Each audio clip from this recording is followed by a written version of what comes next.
Hello, everyone. I think that there's enough of us here to warrant starting our discussion today. So, good day and welcome to you.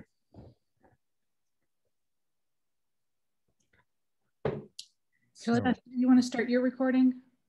Yes, I will do that. All right. Well, we have a number of questions to go through today. And let's see, I think, Tom, I would like to begin with yours regarding the Alaya Vijnana, the storehouse consciousness, as it's sometimes referred to as.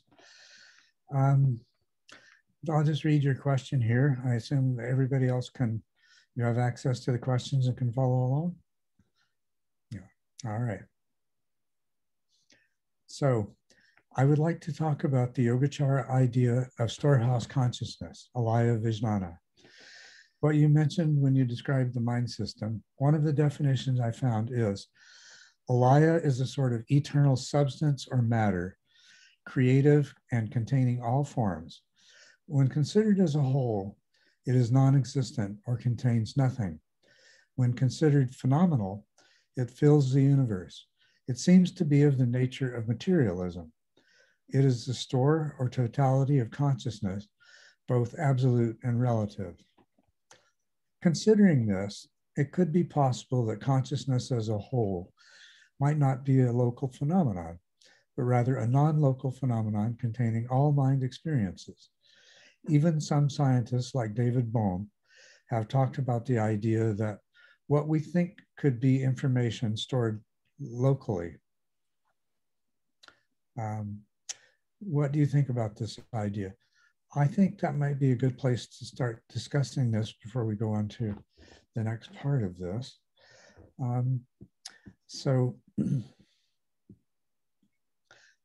Yeah, in terms of this definition, if we could dispense with this first part about eternal substance or matter, there is no reason to posit the Alaya as substance or substantial in the way that we usually use those terms. So if we could just not create any confusion through making it substantial in the sense that matter is, or things like that. But when considered as a whole, it is non-existent or contains nothing. When considered phenomenal, it fills the universe. Well, maybe rather than address specifics of this definition, maybe I'll just talk to you about how the Alaya naturally emerges as our understanding of those sort of characteristics, those more ultimate characteristics of our experiences are understood more fully. So let's see, one of the things that I talk about in the seventh interlude is the nature of consciousness as being a universal phenomenon, that ultimately consciousness is the process of information exchange. We apply the word consciousness to what happens in human minds, because of course that's where our direct experience lies. But as we come to understand the mind more clearly, we can see that all the experience of consciousness consists of is the process of information exchange taking place within the mind system. Can you follow that, Tom? Can all of you follow what I'm saying there? Did you follow that part of the seventh interlude when you read it? Yes, I agree. Yeah. Okay. Good. And this process of information exchange is universal, right? Information in any way that we go about conceptualizing reality or creating some kind of model of how reality might be, we'll see that you can't come up with any kind of meaningful formulation or modeling or conceptualization that doesn't involve a universal process of information exchange. In a sense, you could say, well, this is what the interdependence of everything, what Paticca Samuppada is talking about. And essentially, when we say that everything is change and that there really is nothing but processes within processes, once again, what we're really being directed towards along that line of thought is that there's this universal process of information exchange.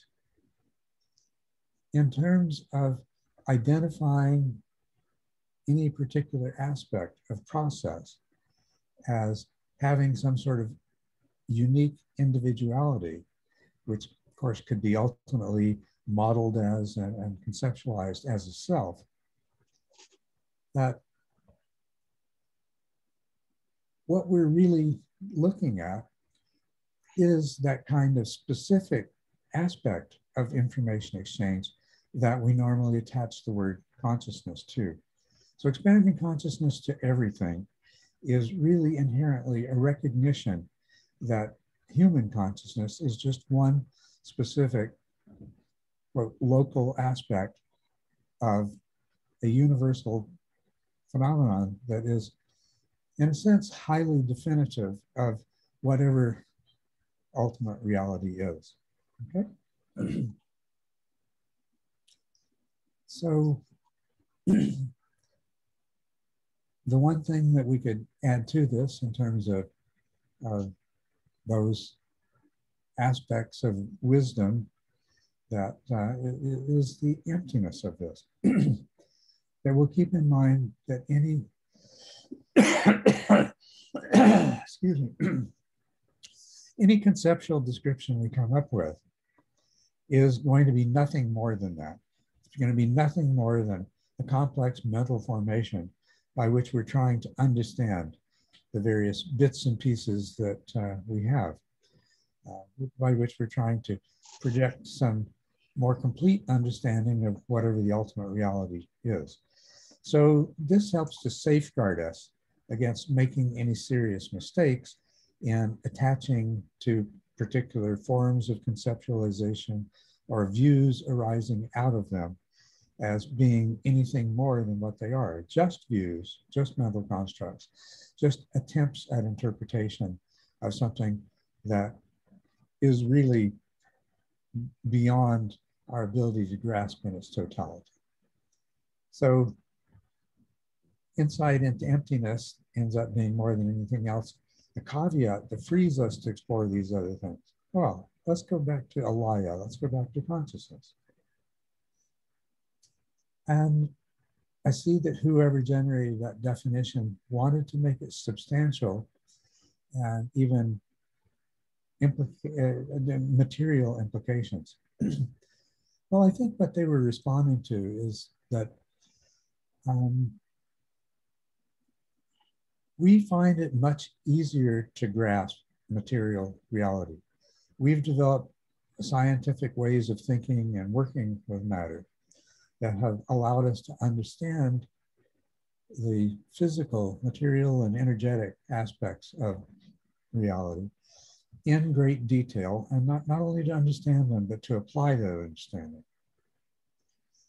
So let's go ahead and let's use that as a starting place. We, in our explorations of the material aspect of reality,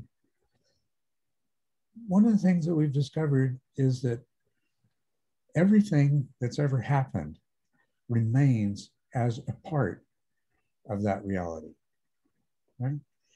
As we get more and more skilled and develop better instruments, we can trace events all the way back to within a few tiny fractions of a second after the Big Bang.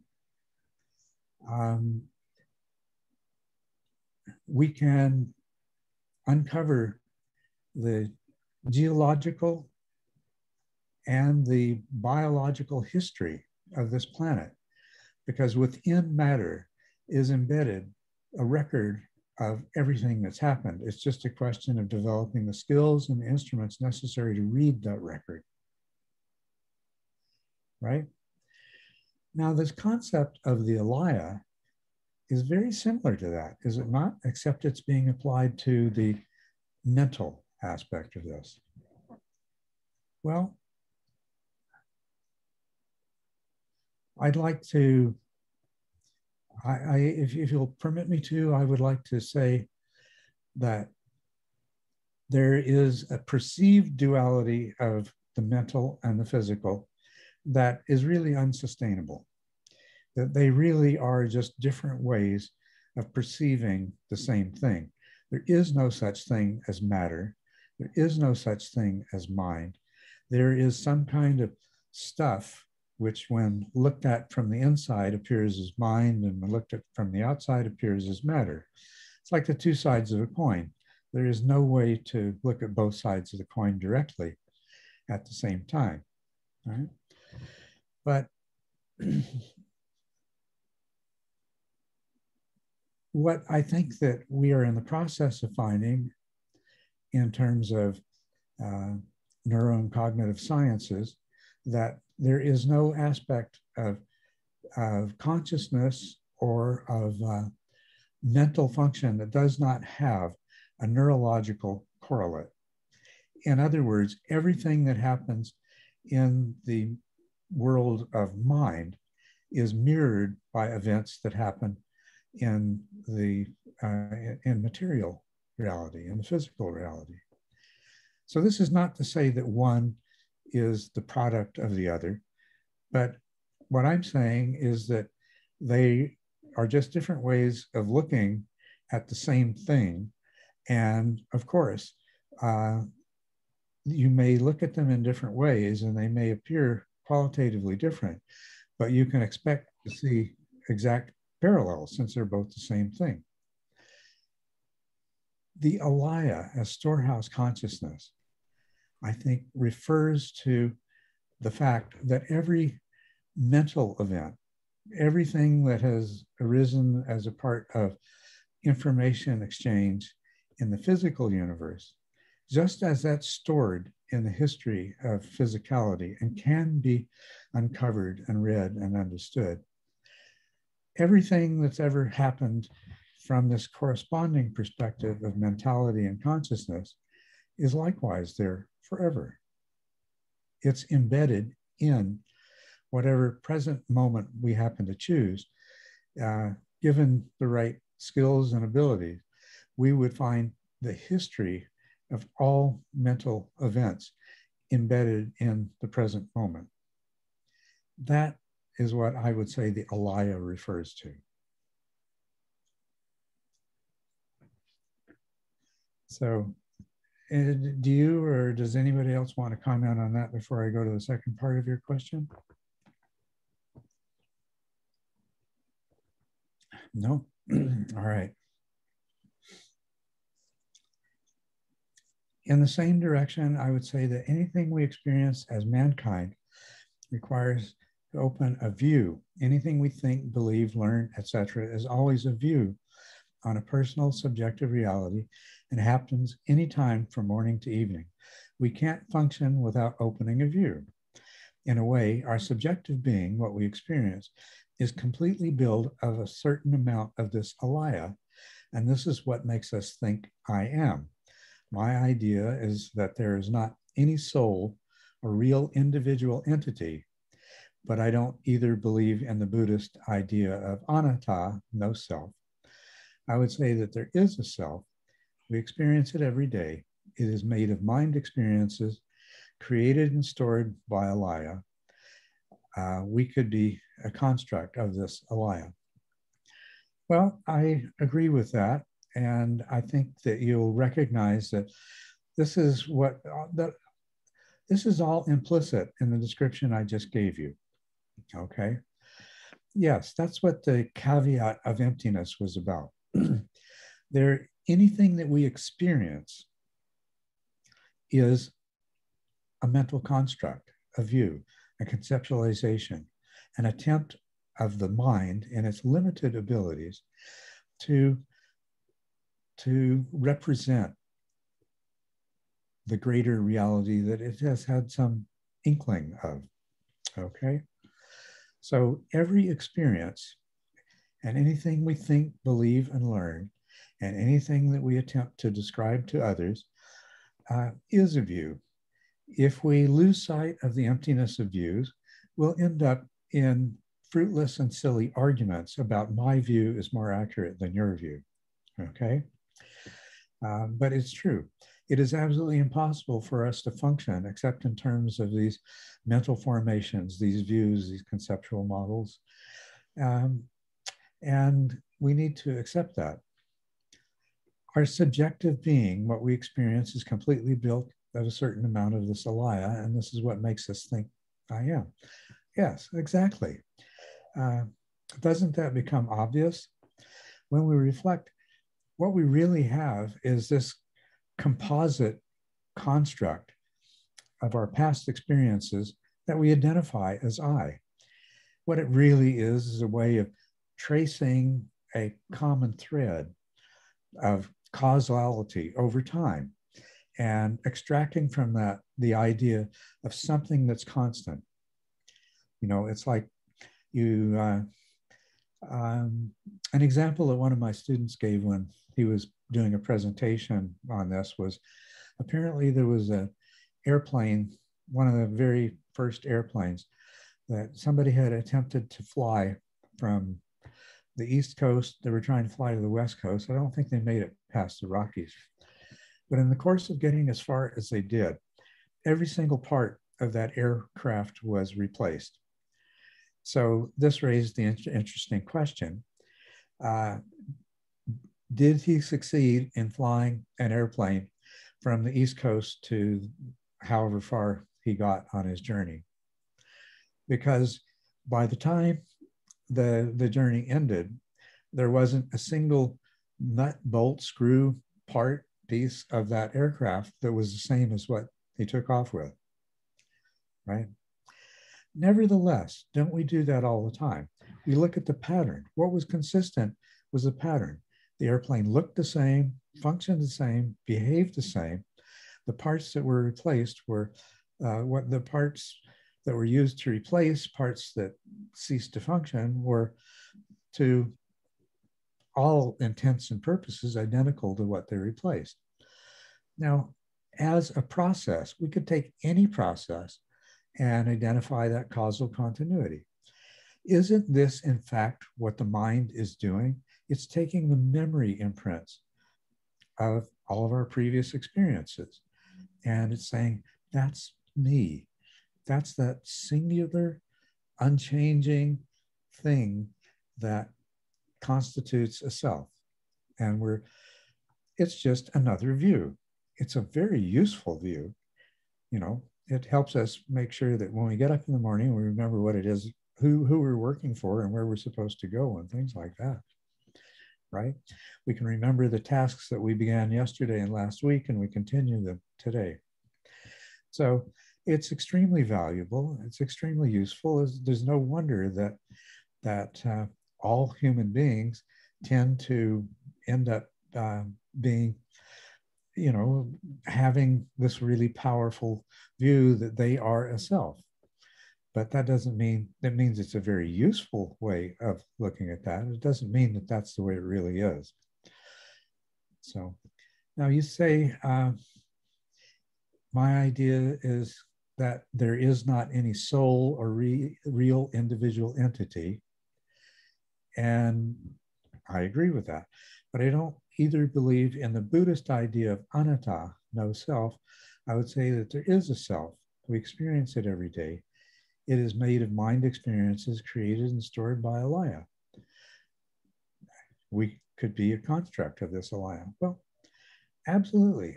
I totally agree with you. It is not that there is no, that nothing exists to account for this idea of a self or soul that we hold on to. Because I just got through describing what that is. That is the common thread of causality that maintains a certain pattern that we can identify as being a thing, an object. That aircraft that flew from the East Coast to however far it went, with many stops and repairs along the way. But that's the same thing that we're identifying as a self. There is something there, most definitely. The point is, anatta is saying whatever it is that you think this self is, you're mistaken. Unless you can understand that that's all this is. It's a mental construct that's very useful because it extracts a particular component of some greater ultimate reality, and it formulates it in such a way that is extremely useful.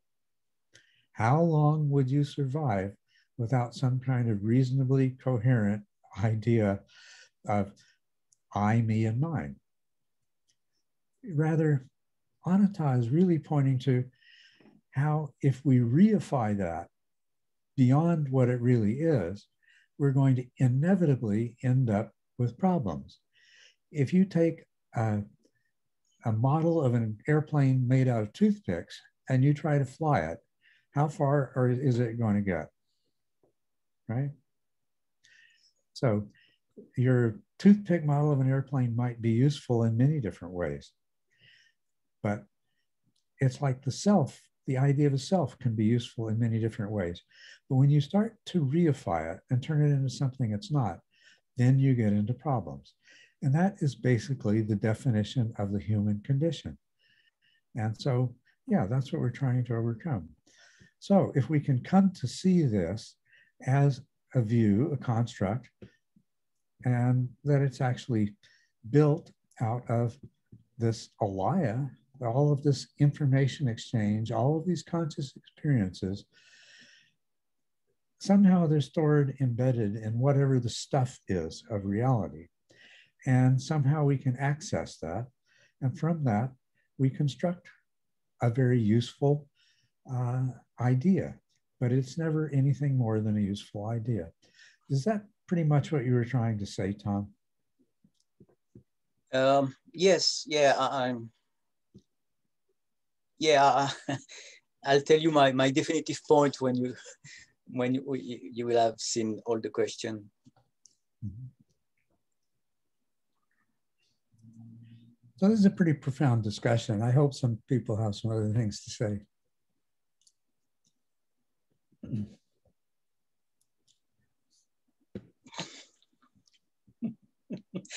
Maybe a little bit too profound. Maybe it'll give you food for thought anyway, at the very least.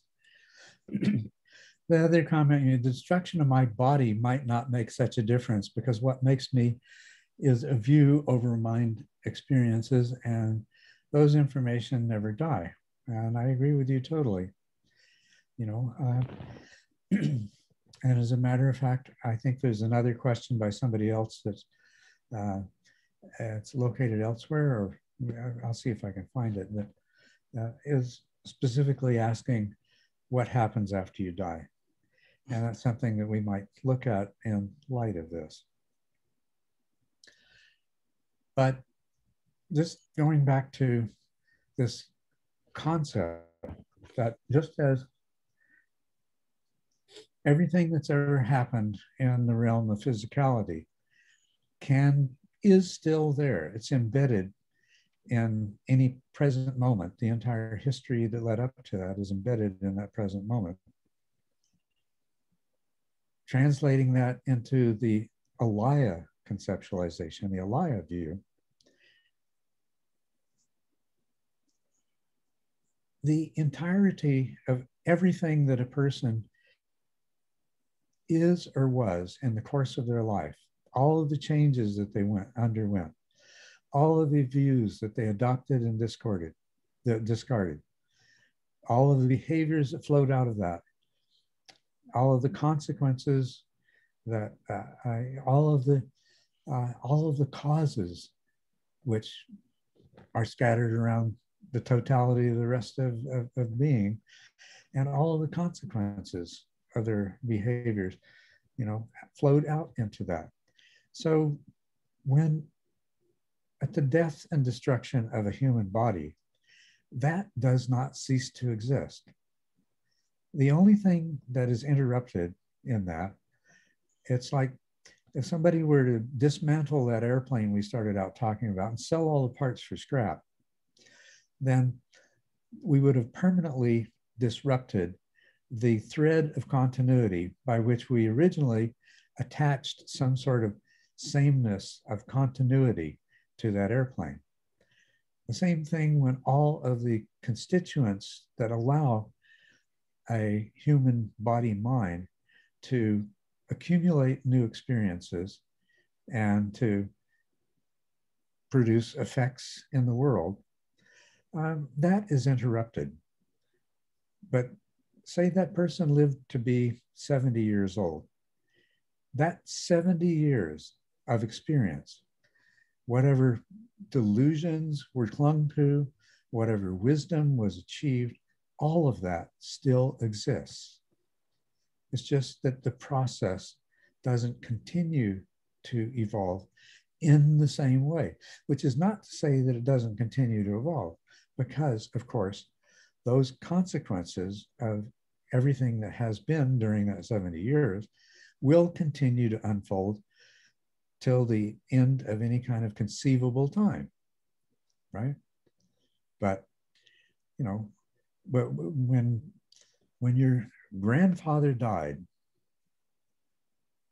his life, his experience, everything that constituted him, none of that is gone.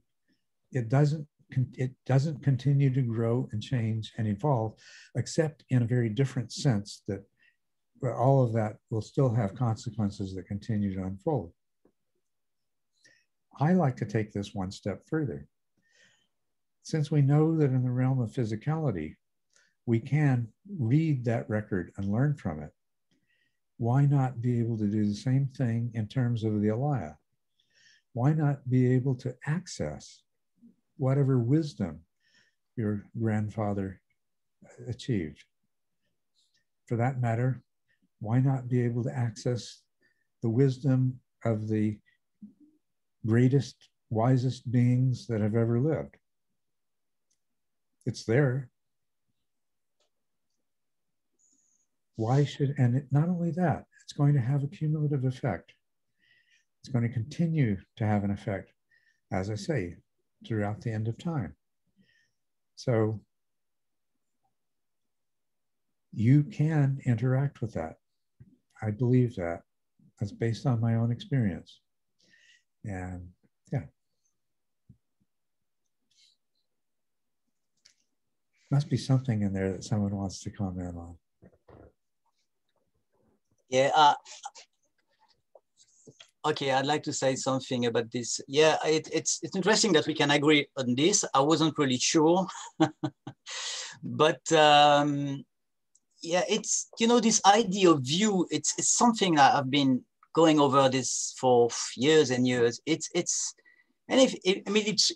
really struck me that anything that we think anytime, it's always a sort of opening on a view. And this is always because we have a certain amount of mind experiences. We've built it over the years and the years and the years, and even more maybe, but at least during this life. And this makes us able to open a certain kind of views. But there are always views on this, And of course, there is not exactly right or wrong view. There is only views. Mm-hmm. And well, we could say that the good thing about meditation is that it can help us to reach a state where we try to get no view state, like we just try to say, okay, let's forget anything. And this is not possible during a normal processing of time, because views are always there. We're always thinking this or that, doing this or that, and whatever processes, automatic processes goes on in our life. We can't stop it. unless we, of course, if we sleep in a very deep sleep, but our consciousness is gone. But with our consciousness, we can do it in meditation. So this is really something I really wonder. And it was also the for me, the idea is, it's pushy, but I mean, the idea is that, you know, imagine all those mind experiences. Okay, they don't really need a body, you know, a mind, because if they are stored, we can open a view, even if we don't have a body or a mind. And this is not only a speculative idea, because, you know, we already discussed, I am a very experienced lucid dreamer. So I trained this for years and years.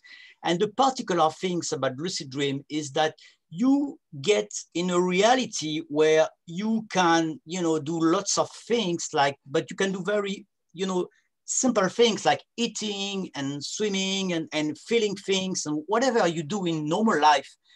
But your body is asleep. You know, this happens somewhere else. But you can say, okay, but it's all in your mind. Well, I won't be that sure, completely sure, because what I can see is that, okay, maybe it's in my mind, yeah, no problem, but I don't need a body to feel, do things, you know, like whatever things I want to do. And the idea is that, so if all my experiences, mind experiences are stored, then when I die, I'm not sure that I really die. You know, it's just like, it could really goes on. And it could really goes on in a very, very realistic way. But there is this idea that the problem is the consciousness, because if you hear like the Tibetan, they said, well, dream yoga is important because becoming lucid, it's important because when you die, you might lose your lucidity. So there is this problem of getting lucid enough. And the whole deal is always about being fully lucid. Like I can see it, you know. And in daytime is the same. This problem of view is, we always like stuck in one way of saying this or that. We believe this is this way or this way. We are not really getting the point, because, you know, this point is like a perfect view and we can't have it. You know, maybe the Buddha can, but, you know, this is speculative too. How I could know the this is Buddha possibly have it? I mean, yeah. you have to posit something that's completely beyond anything that any of our views can encompass. Rather, I think what you said accurately is maybe the Alaya itself can, but the Buddha couldn't. No, yeah, Maybe. no tiny, minuscule little part of this vast whole can ever encompass the whole. Yeah. That's just a bit of supernatural nonsense that naturally gets introduced into anything that's so overtly religious and spiritual. So we just have to be tolerant of that. An omniscient Buddha. Yeah, sure. Yeah. Well, I mean, it's interesting, the idea of, you know, like there is a possibility during a lifetime that we get to know what the view is, like not really a right or wrong view, like just the view, like the real picture. You know, right. that would be my idea of real enlightenment.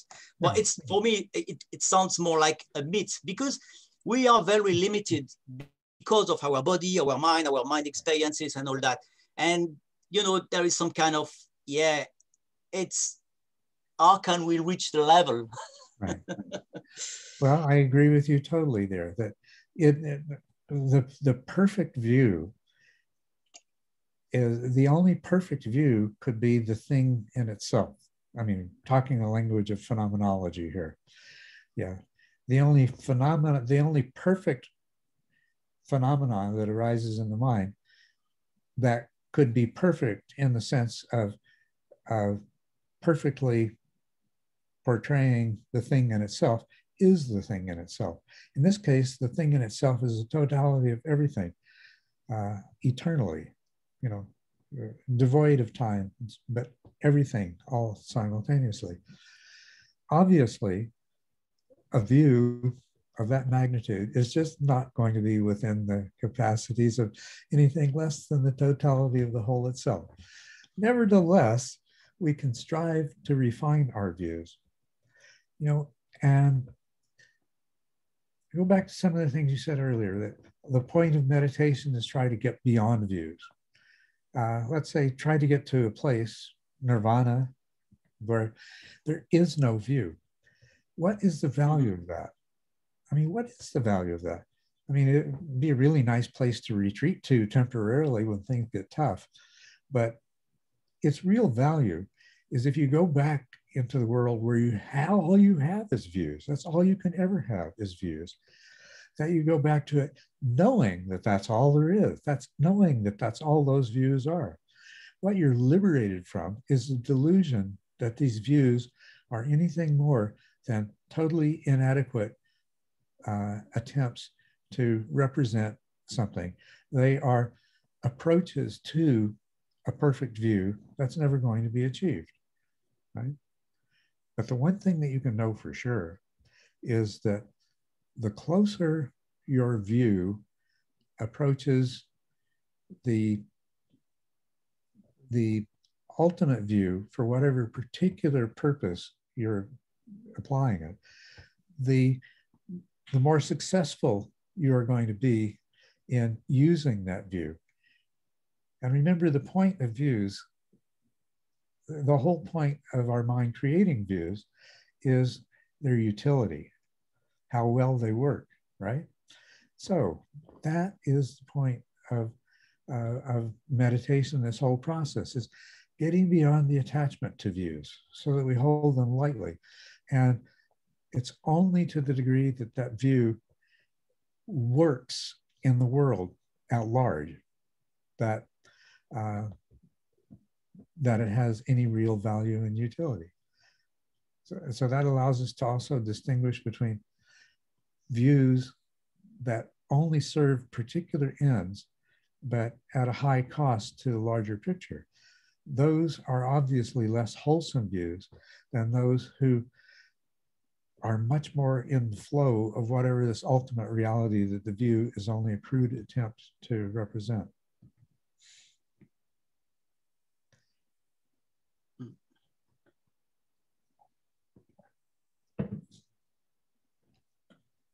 Well, anybody else have anything to say? Or I think I'm going to jump to a much more recent question. Actually, I think it's a question that was originally asked quite some time ago, about the same time as Tom's question, in fact, so we can justify jumping to it. It's this question of what happens when you die. And I just think the only reason I want to do is it flows so nicely from the discussion we have here. Yeah, let's see, is Amit still here? He joined us. There he is. Hi, Amit. Okay, so we're going to look at your question here. Dear Chuladasa, what is death from your point of view? Do you have an idea of what would happen next, right after the impact, if you jump down from a cliff, causing a fatal injury? And in one sutta in the Majjhima Nikaya, it is stated that one reappears in accordance with his/her aspirations, and the Arhat does not reappear anywhere at all. Do these statements imply that somehow this cycle of rebirth and the world around us is an operation of mind? What is the relation of Nibbana to this subject, since it is also defined as being released from the cycle of dying and reappearing, other than cessation of greed, hatred, and delusion? Yeah, well, let's go back to the beginning of this. Do you have any idea of what would happen next if you jump down from a cliff causing a fatal injury? Well, it would be really tempting, but too time consuming, to just survey this virtual room and ask everybody what they think would happen. But I can make a pretty good guess. It's going to be the same thing that has happened. You know, I've had at this point, I don't know, far too many surgeries have been put under anesthesia. It's going to be something pretty much like happens when they say, okay, we're starting the anesthesia, count down from 10, and there's nothing, and then there's something again. And that was the last thing I recalled, was getting from 10 to 8. It's going to be something like that. It's going to be something like, this is unfortunate, but in my early life, I had a few incidences where I lost consciousness. And it's going to be just like that. The lights, you know, it's going to be not unlike what happens to me every night when I go to sleep.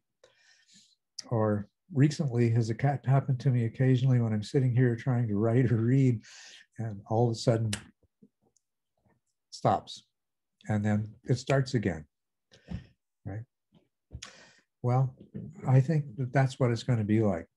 It's going to be like what happens with anesthesia. It's going to be like what happens when I had a concussion. It's going to be like what happens when I fall asleep at night. It's going to be like what happened yesterday afternoon when I fell asleep in this chair while I was busy trying to do something. So what do you think of that, Amit? Yeah, I mean, when I think of it, these similar ideas come to mind, but I mean, I think there's a possibility of not like this sleeping and not waking up, maybe. Well, yeah. And in terms of what I talked about earlier, it doesn't mean that all of those things that you based your own idea of you on, or that I base my idea of I on, cease to exist. They don't. They'll always be there. Let's move on to the next part of this question here. You say, and one of the suttas, it says that one reappears in accordance with his, her aspirations. Now, I suspect that's not quite the right word, but that doesn't really matter. We'll skip that. And the Arhat does not appear anywhere at all. Well, what is the difference between, one of the questions that this raises is, okay, what is the difference between an Arhat and whoever it is that it appears according to their aspirations? Well, I think the word aspirations is pointing to is delusions and cravings. And here again, I guess I'll take you once more, a little more deeply into my personal realm of metaphysics. The degree to which you become attached to delusions, to the degree to which you develop strong hatreds and aversions and powerful desires and all of these other things, which are likewise rooted in the same delusions. You can't separate them from each other. Those are powerful causal forces that are not, once set in motion, they are not going to cease with the destruction of your body. They're going to continue. To the degree that delusion of various kinds and hatred and greed have been developed and manifested by you in your lifetime, they become part of that alaya. They become part of that common pool that suchness contains of that particular species of delusion and that particular species of hatred and greed. They are going to bear consequences. There are going to be other beings that come into existence that partake of that, since that's part of what there is for them to partake of. So, yeah, that will be the form that the reappearance takes. Is that reappearance you? Well, other than the delusion and the attachment, the desire that somehow that this you that you imagine as being real, that you want it to have some kind of continuity beyond death,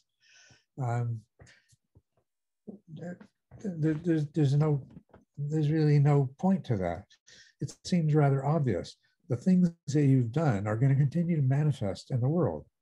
Whether you were a Hitler or whether you're a great philanthropist or a philosopher or a teacher like the Buddha, those things are going to keep manifesting in the world. They're going to keep arising in all kinds of forms. Are they you? Is this Dharma of all of the people that have studied and practiced the Dharma since the time of the Buddha? Are they the Buddha? No, they're not. But are they the direct consequence of what the Buddha did and was? More so what he was than what he did? Yes, obviously so. Who would deny that? Right? So, yes, the power of your, in the sutta that you quote, the translation is aspirations, but I would take that into delusions and cravings.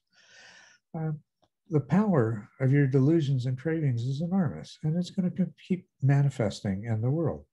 But likewise, the power of your wisdom and your freedom from cravings is going to manifest in the world.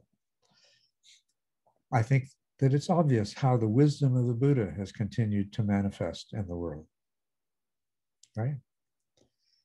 But the word or phrase, aspirations, that was used in this translation can't be applied in the sense of delusions and cravings, is thought not to be applicable to the Buddha, that the Buddha had overcome delusion and that he had overcome cravings. And certainly to the degree that he had, there was no residue of those to reappear in the world. So an arhat would not reappear anywhere in terms of delusions and cravings, because theoretically at least, and I think this is an important word, theoretically at least, somebody that we give the label to arhat would have no delusions and would have no cravings. If we can imagine such an ideal being, then delusions and cravings would not be what reappears in the world. But the wisdom, the compassion, of course. Not only does that seem reasonable and logical, if we take the Buddha as an example and we look at the legacy that we are enjoying today, there's your proof. It's happened.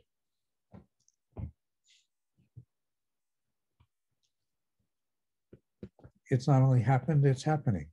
It's continuing to happen. It will continue to happen till the end of time.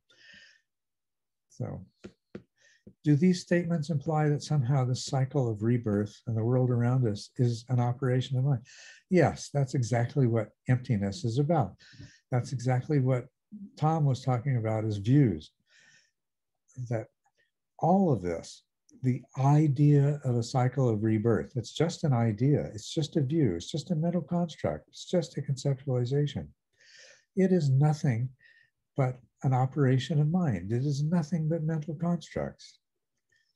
What is the relation of nibbana to this subject?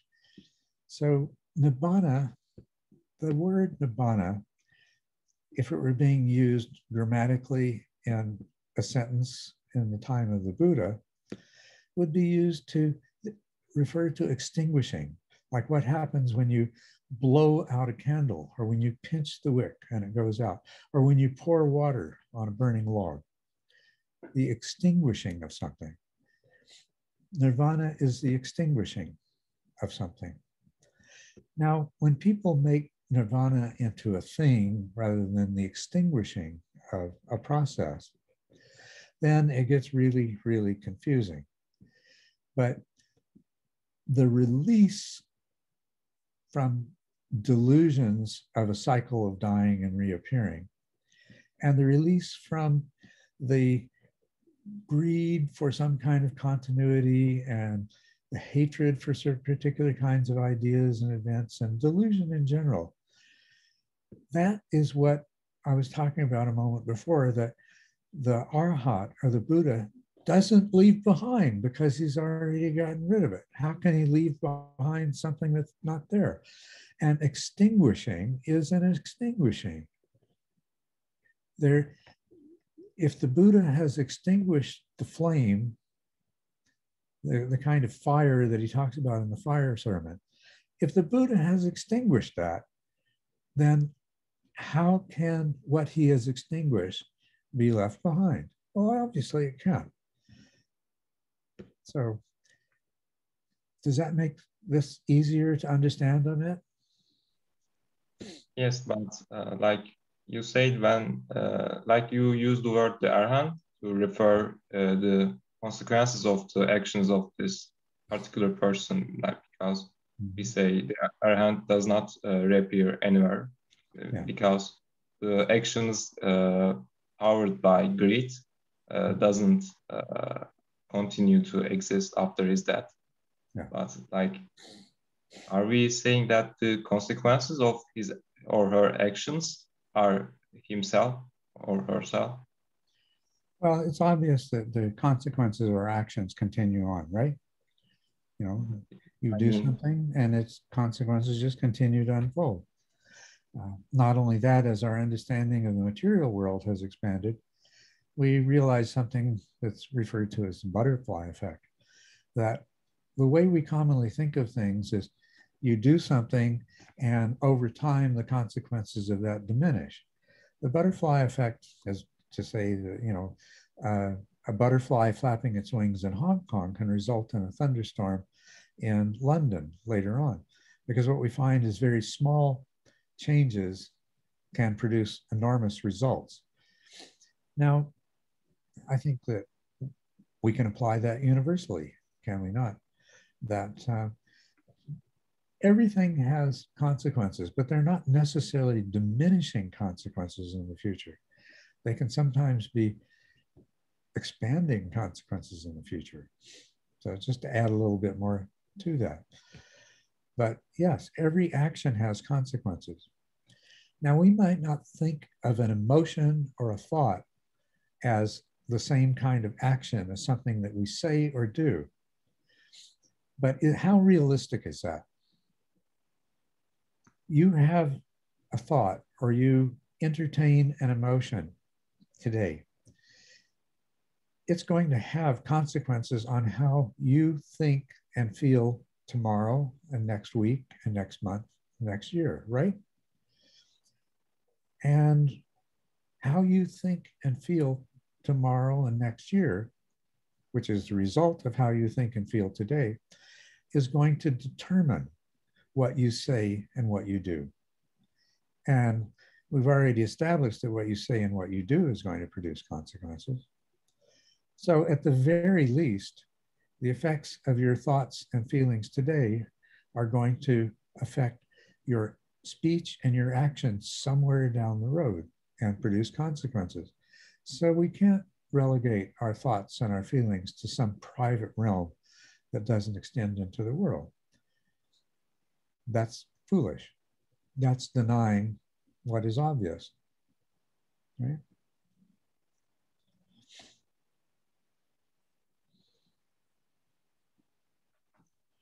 I would like to point out something in all of this. This is a conceptual framework, okay? This is a view, okay? I would like to think it's a much better and more accurate view than what is commonly held on these matters. But nevertheless, we cannot ever forget for a moment, it's nothing but a view.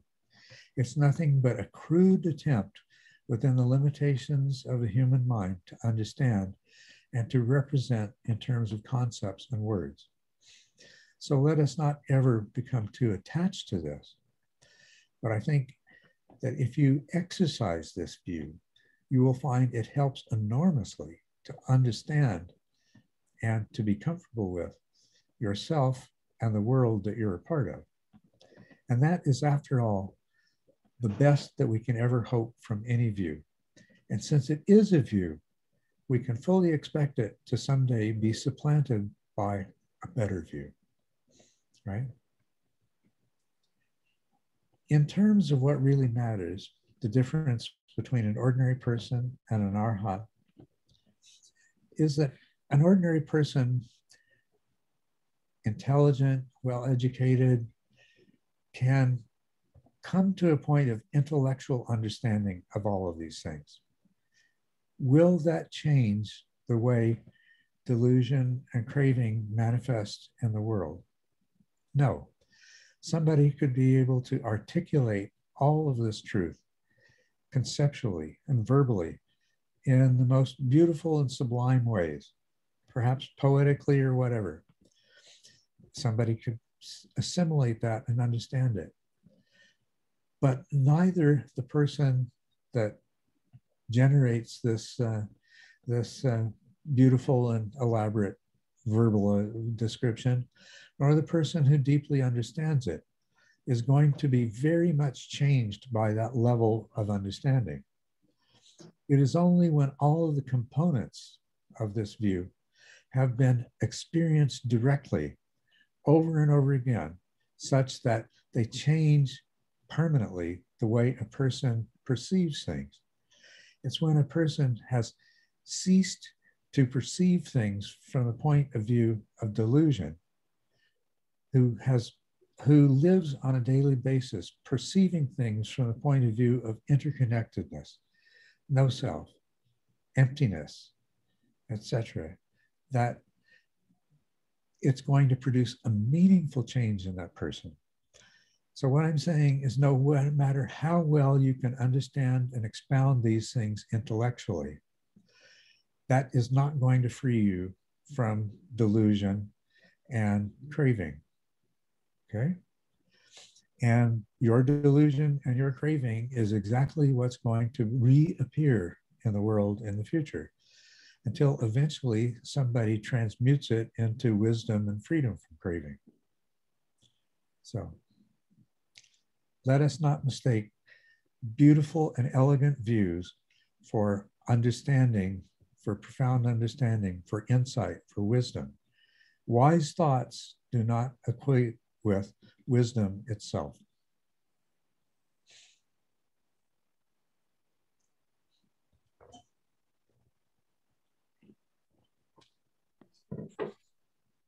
Can I yes, ask something that's a little bit, it's sort of like speculative entertainment, but maybe it has something to relate to this, is like from the Tibetan traditions, they have a thing called like a practice of conscious dying, where they apply it to, you know, you can do it yourself, or you can do it when people you know who have died.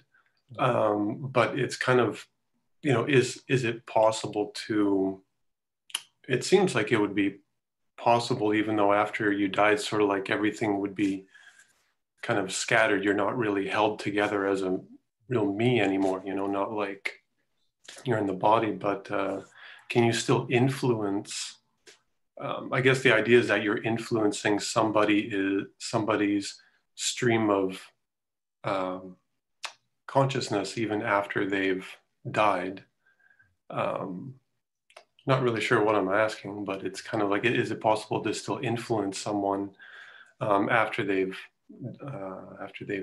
died? Well, I don't know the answer to that.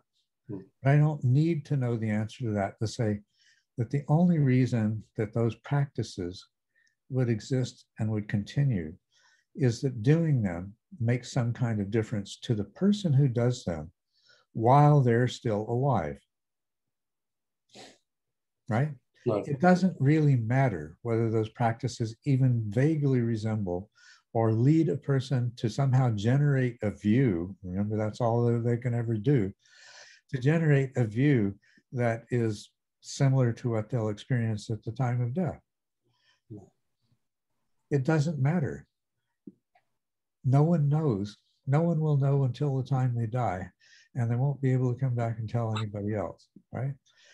But the only purpose that they can serve is the effect that they have on the living as they continue to live. right? That's all it's about, really. So when we get into the realm of speculation of, well, those practices represent something that really happens when we die, who the hell cares? Doesn't matter. If they work in some beneficial way, they work. If they don't, then you're better off just dropping them and forgetting about them. But whether or not how accurate a representation they are of something that happens when you die is totally irrelevant to the practices themselves.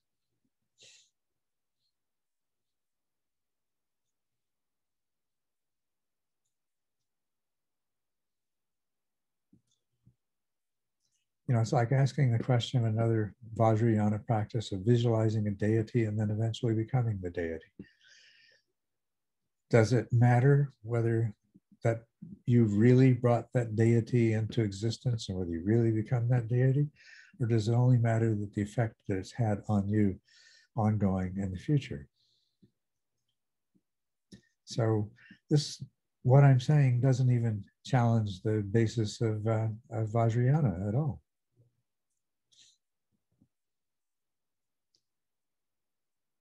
All Buddhism is ultimately pragmatic.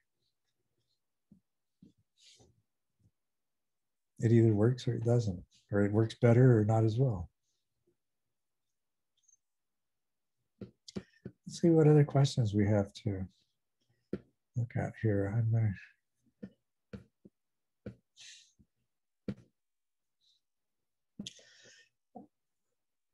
Pasquale, you have a question here. I have a tendency to get easily stressed when dealing with difficult situations. Often the feelings of stress go to my head and I get light headaches with most of the pressure at my temples. There are times when I do my sitting practice, even though I'm not stressed, can feel the sensations of the breath quite easily around my body, mostly on my face and at times at my temples. It seems to resemble the pressure I feel when I'm stressed. Perhaps it's because of how I dealt with pressure or stress throughout my life and spills into other activities, whether I like it or not. It occurred to me a couple of days ago during my sit that I tend to narrate what I should be experiencing or doing. I don't even know if that makes sense, but it's like telling yourself to feel the love. And you can feel very intense about it, but you're not really feeling the love, you're just feeling intense. Instead of telling myself what to do, I should just do it and drop the inner self-talk, if this makes any sense. I'm wondering if there is any underlying issue that needs some resolving. Maybe this is just an overall inability to relax. Also, I listened to Shinzen Young over a year ago, and I heard him give the advice to some practitioners to pepper the day with short meditations. They could be anywhere from 30 seconds to 10 minutes, and you do it throughout the day as a complement to one's regular and longer daily sit.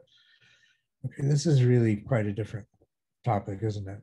What do I think about this, and what do I think one should do in those 30 seconds? Well, I'll address that as a second question. This first one, yeah, you know, the tension you're feeling, the tension in the temporalis muscle is a hugely accurate and universal response of the body to psychological stress. I mean, most tension headaches or stress headaches are caused by contraction of the muscles of the scalp, and particularly those in the temporal region and forehead. So, you know, of course, what you are feeling, these feelings, they're due to muscle contractions. They're universal. But the thing is that they can become well established. The positive side of that is anything that can become more strongly established can also eventually be let go of. What tends to make feelings of stress and the muscle tension that is an expression of those more lasting is our resistance to them. The more we resist, the more consistently we have to deal with them. They will more consistently arrive and they will persist. If you resist this tension in your head due to stress, the more you resist it, the stronger it's going to be until you finally take some ibuprofen or whatever, right? to artificially induce a relaxation. You'd be surprised how nice it is just to relax and just let it be there. It's okay. I'm not going to fight against it. Within 15, 20 minutes, you can often find that it's diminished to the point where as long as you don't resist it, it's not really that much of a problem. And the more you regard it as not much of a problem, the more it tends to subside. Well, the same thing with the emotional tension and emotional stress. The more you resist it, the more you're going to experience it. And the best thing that you can do is just, okay, this is a part of things, and I can't make it go away. I've already tried that. It didn't work. So I'm not going to try and make it go away anymore. I'm just going to let it be there and not hold on to it. And that's really the key to all of these things, is to not hold on to them. Now, I would like you to try dealing with that narration that you talked about. When you're practicing and there's this narration going on, don't resist it and don't hold on to it. Just, hey, let it be there. Don't pay any attention to it. Just let it go on in the background. See what happens with that. So I guess it's really just, no matter what it is, it's just accepting that it's there and that it's happening. Right. Rather than any kind of, it's kind of something I already, we're sort of preaching to the converted, it's nothing new. But when I'm actually sitting and I feel that, like, if I ever get into something that's close to a flow, then I kind of recognize that I don't really feel this so much anymore. But then when it comes, it's like, am I kind of forcing a certain feeling to happen? Right. I'm not sure, but it all comes down to just accept it the way it is. Yeah. Kind of accept it, let it come, let it be, and let it go. Yeah. Yeah. But the hard part of that is you already know that, but you don't necessarily remember it when you need to. Yeah. it sometimes feels like the less knowledge would be better, because when I've spent, the more you think about things, the more you know things, the more it can become an impediment. When you sit down, you have to just kind of drop it. And it's kind of hard to do. So that's probably also something that's going on. Yeah. Well, I think what you may be touching on is something that if we learn that just letting something be tends to make it go away, then after a while, the letting it be isn't really letting it be. It's like, okay, I'll go through the motions of letting it be until it goes away. Why isn't it going away anymore? Well, it's because you're only going through the motions of letting it be. You're not accepting it, surrendering to, okay, it's going to be there. Go ahead and be there. It's all right. Yeah. So one part of it is remembering that all you have to do is let it be there. And practice will help with that. It's just sort of like remembering when you first started meditating, remembering that you wanted to follow the breath. You'll get better at remembering. But this other part of it is a little more tricky. It's making that association with, if I let it be, it'll go away. Well, I'm really not letting it be anymore. I'm really resisting it. And then it won't work. But that's all right. You learn from that. What does that feel like? Oh, I can detect that resistance that's there. Right? Yeah. So let the resistance be.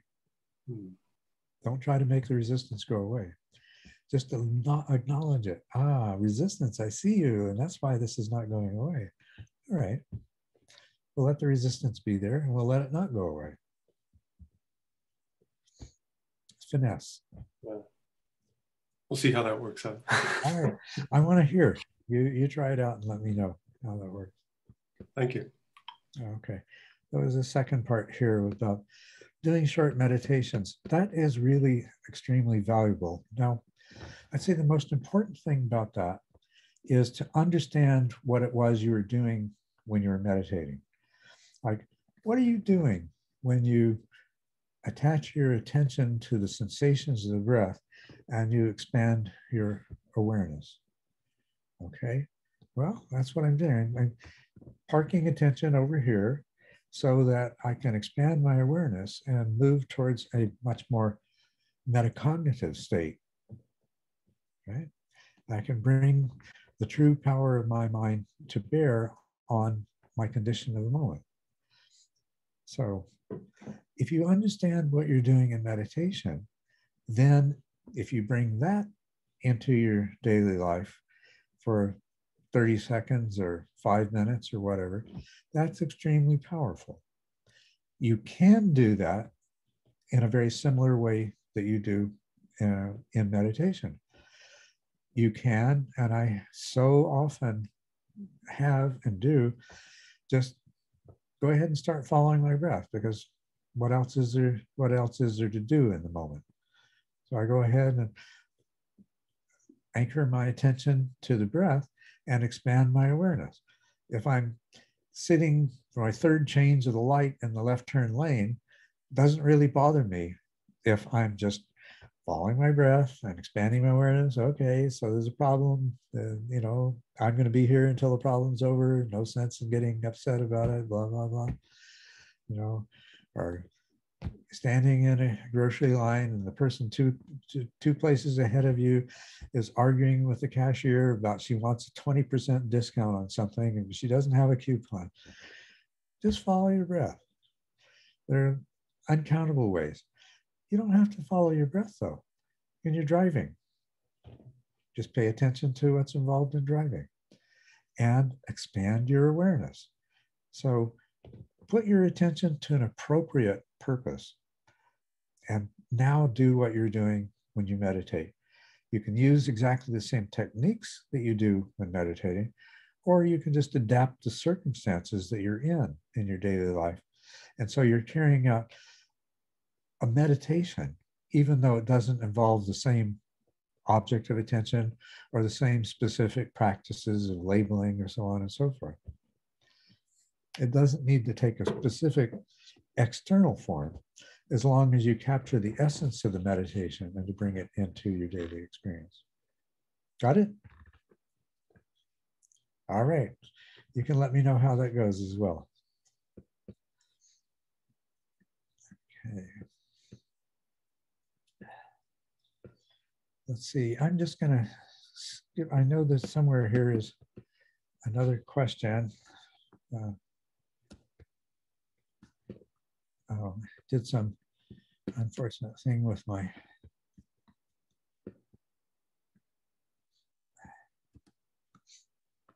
suddenly everything's giant and I can't see it anymore.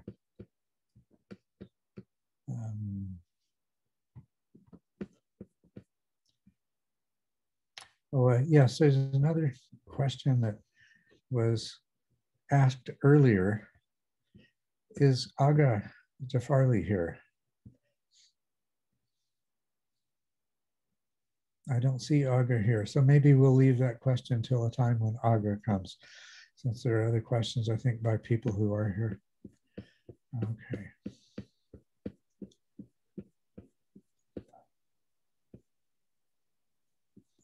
Let's see. As probably most of you have noticed, navigating this Patreon page to find things is not easy, although we're going to try to do better in the future. I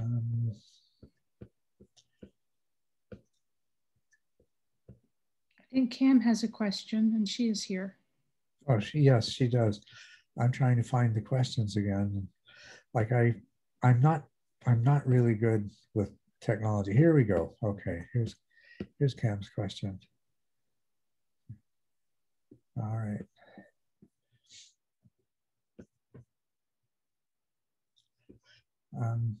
Cam, hi Chiladasa. Could you be able to clarify the difference between effortlessly stable attention and effortless metacognitive awareness? In my sits, I stabilize attention on the breath at the nose, then let go once joy starts to arise. And if my attention remains stable, I then rest as metacognitive awareness to observe the mind, allowing attention to move freely. Sometimes dullness arises, which I assume means attention is no longer effortlessly stable, but my subjective experience behind the dullness is still very clear, alert, present, and stable. Is that my metacognitive awareness? Is it that my metacognitive awareness is effortless, but not attention? It could be, but I think we need to reflect on these two a little bit. Really, the fundamental key to effortlessness is that effort is no longer required. Up till that point, effort was still required, because if you didn't make effort in terms of holding an intention and making a correction when it was appropriate, if you didn't do that, you would sink into dullness, or you would your mind would end up attaching to other things, and distractions would arise again. So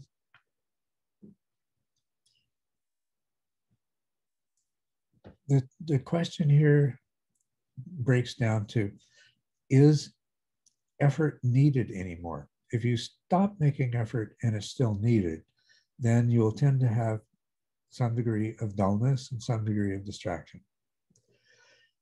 If effort is no longer needed and you continue to make effort, then that too can give way to dullness as your mind tires of making the effort, or distraction as the muscle that keeps attention where it's supposed to be begins to get tired. And so it begins to waver a little bit and chase after things.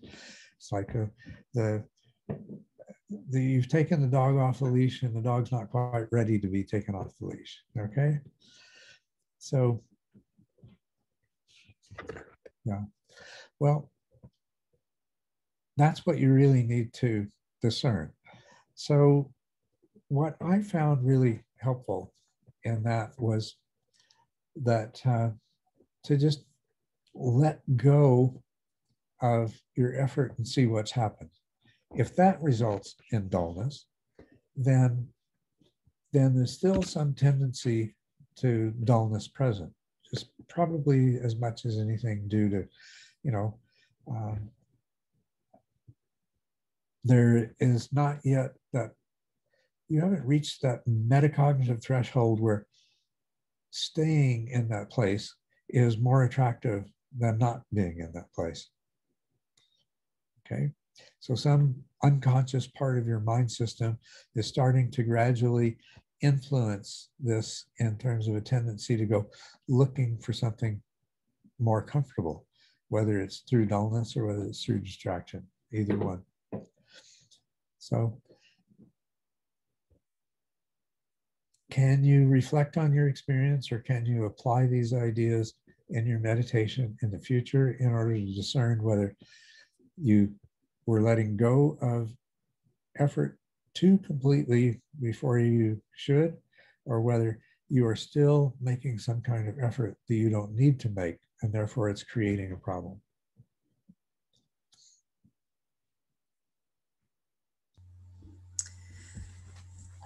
Yeah, it's hard. I think I found it was very, in the earlier stages, it was very obvious which state I was at in any one sit. I'm finding in these, I feel like some sits have been 7, 8, 9, but I'm finding it harder to tell the difference between stages, especially because my experience of joy hasn't lined up exactly with how it's laid out in those stages. Just sometimes I think I'm in one stage, but then if I reread it, I think it's not. But then when I do those practices, it's like all a bit confusing. But essentially, I think why I'm confused is because when I do stay at applying effort, if I'm doing kind of stage 7 before I've let go, if I essentially stay there long enough, and then when that joy arises, it feels like it's propping up the breath almost. Yeah. And it feels very intuitive to just go like that then. Yeah. It does feel effortless. And I'm kind of watching and it remains, the distraction of the illness doesn't come.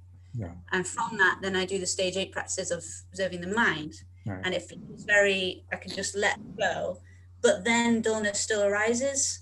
So this is, but the dullness doesn't rise how it did in stage 5, because in that stage when it arose, it was like clogging my ability to see and do. And whereas now when it rises, it's just like, it just arises just like something else arising. So, but I know that the teaching in the book is that when dullness arises, that means that you need to apply effort again. So I don't know, basically. Yeah. Well, let me help with that. What you experience with effortlessness in stage 7 is forecasting what's going to happen at the end of stage 8 and in the course of stage 9. Okay, it's the same process, but it's happening on a more limited scale. When you don't require effort to sustain attention anymore, and you let go of the unnecessary efforting, joy arises. And now, the same thing happens when you reach that level of pacification of the mind and pacification of the senses, that joy arises. That joy is qualitatively different than what happens when you enter into a much more stable, powerful metacognitive state, because that's what we describe as passaddhi, or tranquility, in stage 9. Qualitatively, these two are different. The joy that results from stabilizing attention, unification of the mind around the intentions to stabilize attention, that corresponds to the 5th grade of piti, but it has a certain energeticness and intensity to it that is not the same peaceful, flowing, tranquil, but super clear quality that you get when you've achieved a high level of sustained metacognitive awareness that also doesn't require some amount of efforting to sustain. So see if this fits. Your attention is stable, you're not making effort, joy arises, you're in a clear place of metacognitive awareness, but it gradually sorts of moves to a place of not really frank dullness, but certainly less clarity than what you had before. Okay. Exactly. Yeah. All right. So in terms of the goals of stage 7, when you get to that place, before the dullness necessarily becomes noticeable, you've achieved the goal of stage 7. Use that as a platform to start doing stage 8 practices, okay? Even stage 9 practices, if that suits your purposes, if that works for you. You try it out and see if it works for you. But particularly the practices in the latter part of the chapter on stage 8. You know, playing with attention can be very valuable because that helps to maintain a high level of metacognition, because you're watching the whole thing as it takes place. So the practice in the first part of stage 8 will be valuable as well. But the practices in the latter part of stage 8, these are directed very specifically towards achieving this very, very stable state of metacognition in your awareness. So take advantage of it. When you get to that place, don't worry about, oh, this is where dullness starts to creep in. And is that because I'm still efforting, or is that because I need to be efforting and I'm not? Don't even worry about that. Once you reach that place, start doing the stage 8 practices, okay? Experiment with different ones, see how it goes. And if that kind of dullness arises, just allow it and just observe Yeah. it like anything else. So Yeah. don't go back to the breath, essentially. That's right. Be metacognitively aware of that dullness. You don't have to do anything about it other than that, because once your metacognitive awareness gets that little additional boost, a little more unification of the mind to sustain it, that fuzzy dullness is just, it's going to be gone. There's going to be enormous clarity again. That does make sense, because what I have been doing is when that dullness is rising, I've been interpreting that as a sign that I need to go back to stage 7. But on the few sits that I have that have turned into stage 9, where essentially the few sits I've had where I think I've experienced shamatha with tranquility and equanimity, happened when I didn't. I stayed, dullness arose, and I just stayed watching it, and then it went away, and then like tranquility, it went even deeper, which is I think why I was confused, because I was like, I don't understand, if there's dullness, why is that happening? Yes. Right.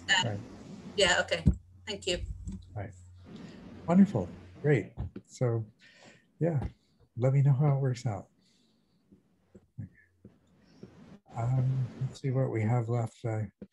We've had a lot of good questions today, and I've got a question from Sean Tremmel that I wasn't able to get to yet.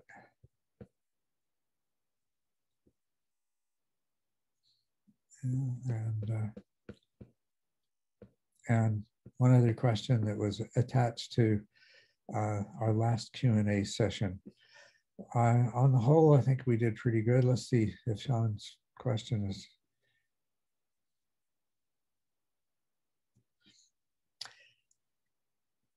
I think I might go ahead and take a little stab at Sean Tremmel's question, if you can see it there. Question about the connecting technique of stage 5 and 3 and 4. I understand it as breathing a long breath. One knows he breathes a long breath, etc. from the Satipatthana Sutta. Yes, it is, which I find useful in stabilizing the breath. But this connecting the states of mind bit, I find distracting, kind of like I'm adding something on top of the breathing, like an additional conceptual overlay. Well, that's exactly what you will not be successful at doing, and it is not what you're asking to do. You say, I feel like the point is to overload the technique so that stable, subtle dullness doesn't get a foot in the door. Is that correct?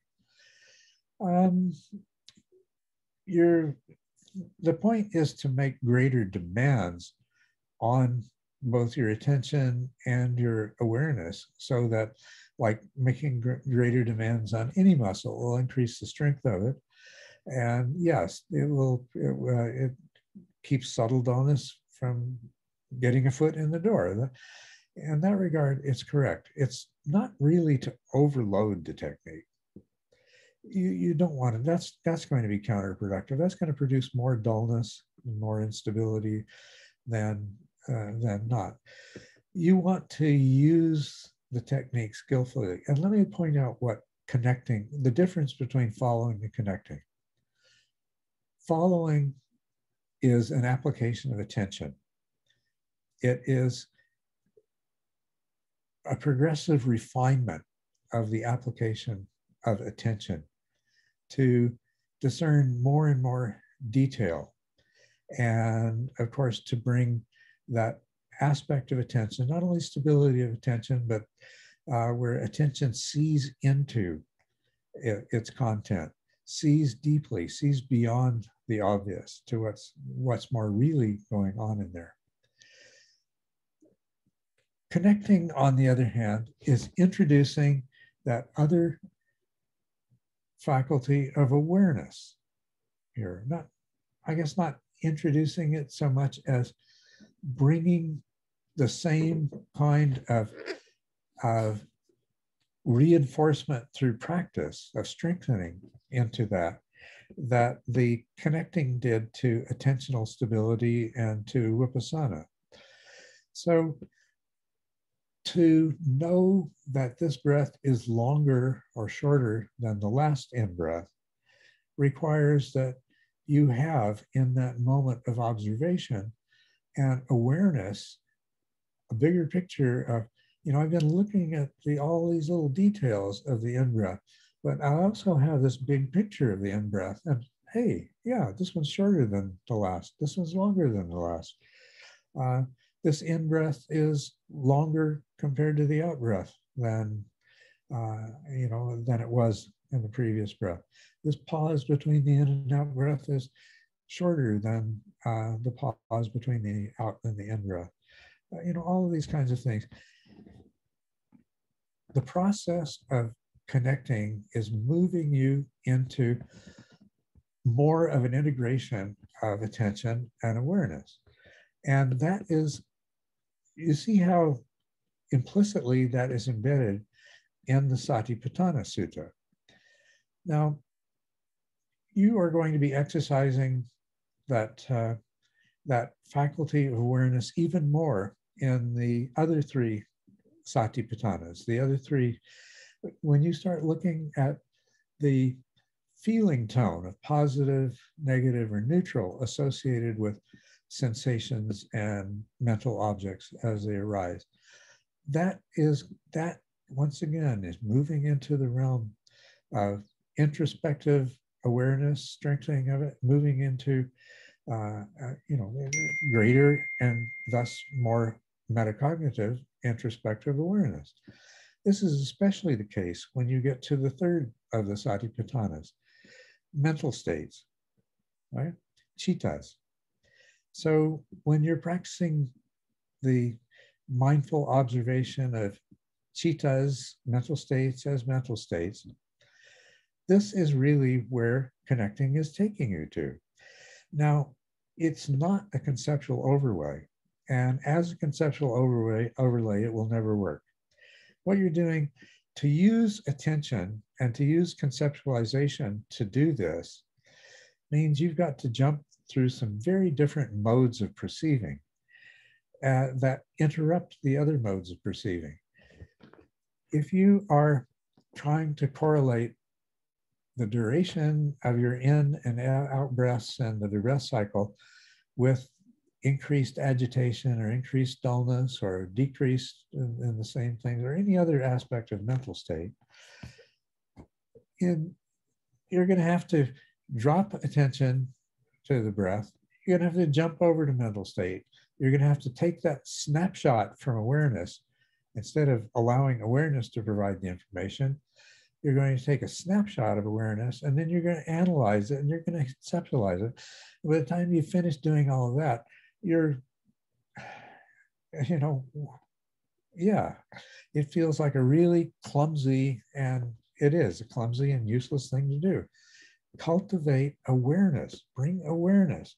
It's that, yeah, I know this is longer than, I don't have to think about it. It's just, the knowing is there.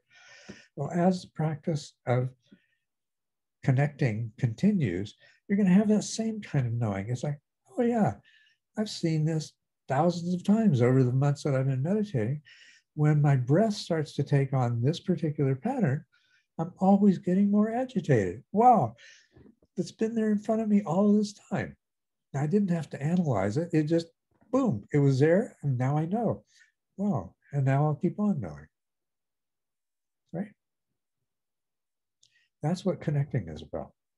You don't do connecting with attention by itself. What you do is you take what you've been doing with attention and you integrate it with awareness. And you start really cultivating the awareness aspect of this. That's what connecting is all about. I wish you were here, Sean, so that I could get your feedback on what I've just said, but maybe you'll be able to join us next time, and I'll be able to hear from you then. So, all right, I think we've spent enough time today. At least I need to have a little bit of a rest. So thank you all. I hope you found today's discussion interesting and useful. And I look forward to your questions in 2 weeks and to seeing you again. Thank you very much. Thank you. You're very welcome. Have a good day, sir. Take care. Stay well.